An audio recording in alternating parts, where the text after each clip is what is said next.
Horas, salam jumpa di hari Kamis tanggal 28 Desember 2023 kepada semua jemaat untuk memulai kegiatan kita.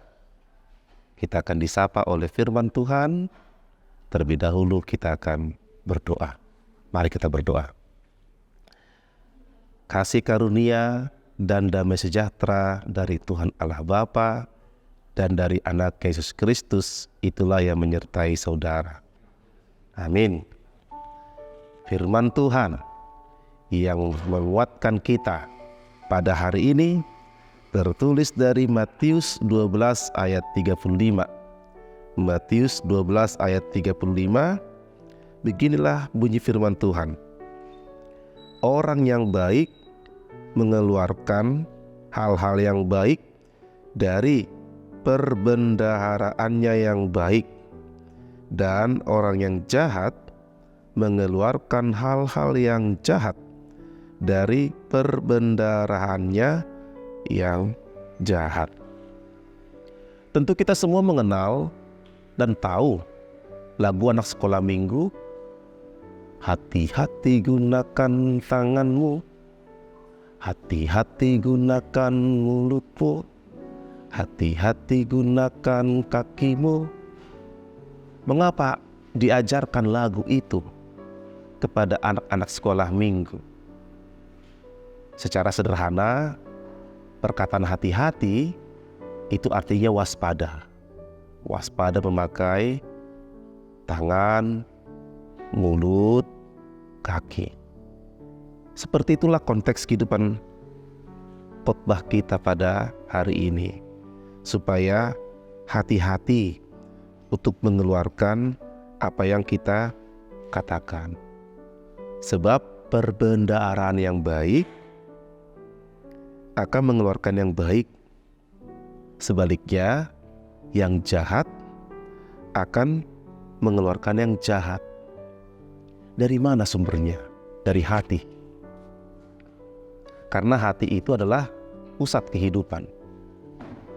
Kalau hati kita baik, maka dia akan mengeluarkan hal yang baik juga. Pikiran yang baik, perbuatan yang baik. Tapi kalau hati kita jahat, tentu kejahatan itu akan menguasai perkataanmu, pikiranmu, dan perbuatanmu. Jadi hati-hati gunakan hatimu. Ini dia. Bagaimana hati kita. Dan itulah yang Yesus tegur kepada orang-orang yang tidak menyukainya. Karena memang Yesus itu adalah Allah yang maha baik. Allah yang memberikan kehidupan yang baik, memberikan contoh yang baik, memberikan perkataan yang baik, dan membangun. Dan itulah yang patut kita contoh dan kita tiru pada hari ini, supaya keluar apa yang baik dalam hidup kita. Bagaimana caranya? Supaya hidupmu dan hidupku baik. Bagaimana caranya supaya perkataanmu dan perkataanku baik, pikiranmu dan pikiranku baik. Hidup di dalam Tuhan. Berikan hatimu kepada Tuhan.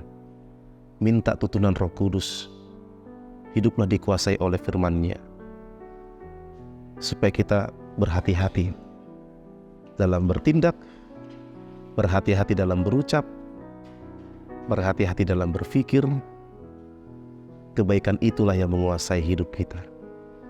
Oleh karena itu, selamat merayakan kebaikan dalam hidup saudara. Lihat dan ingat, Roh Kudus akan menyertai kehidupan sehingga kita menghasilkan buah yang baik. Amin. Kita berdoa. Terima kasih Tuhan yang mengajarkan kami kebaikan dalam berucap, kebaikan dalam berperilaku, kebaikan dalam berpikir. Kami yakin di hari yang baru ini, kebaikan itu menguasai kami sehingga kami mampu menjadi berkat bagi orang lain. Kendalikan kami Tuhan, supaya Roh Kudus yang mengajarkan kami untuk berbuat apa yang Tuhan inginkan. Semua pekerjaan aktivitas kehidupan kami kami menyerahkan ke dalam kuasa-Mu. Mampukan kami untuk beraktivitas. Berkati semua jemaat-Mu. Bagi mereka yang lemah, bagi mereka yang sakit, yang terbaring di rumah sakit ataupun yang dirawat di rumah, Tuhan kiranya menyembuhkan. Mereka yang bergumul dalam keluarga, bergumul dalam pekerjaan, bergumul dalam aktivitas perkuliahan atau studi, Tuhan yang menguatkan mereka. Inilah hidup kami Tuhan, dalam Yesus kami berdoa. Amin.